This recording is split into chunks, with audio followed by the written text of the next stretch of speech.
జాతులు అనగా జాతి పద్యాలు. కంద పద్యం, ద్విపద పద్యం.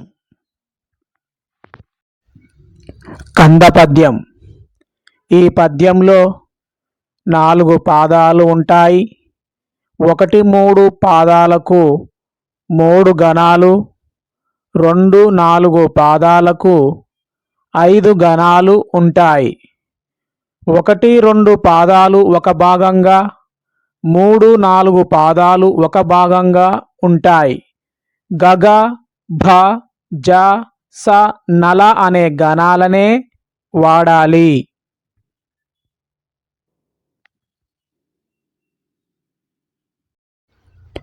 బేసి గణంగా 1, 3, 5, 7 జగనం ఉండకూడదు. 6వ గణంగా నలం లేదా జగనం ఉండాలి. 2-4 పాదాలలో చివరి అక్షరం గురువై ఉండాలి. ప్రాస నియమం ఉంటుంది. 2-4 పాదాలలో 1-4 గణాల మొదటి అక్షరానికి యతి మైత్రి ఉంటుంది. పద్యం లఘువుతో మొదలైతే అన్ని పాదాలు లఘువుతో మొదలు కావాలి. పద్యం గురువుతో మొదలైతే అన్ని పాదాలు గురువుతో మొదలవ్వాలి. ద్విపద పద్య లక్షణాలు. ఈ పద్యంలో 2 పాదాలుంటాయి.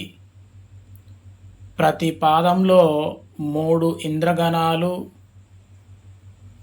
మరియు 1 సూర్యగణం ఉంటాయి. ప్రాస నియమం ఉంటుంది.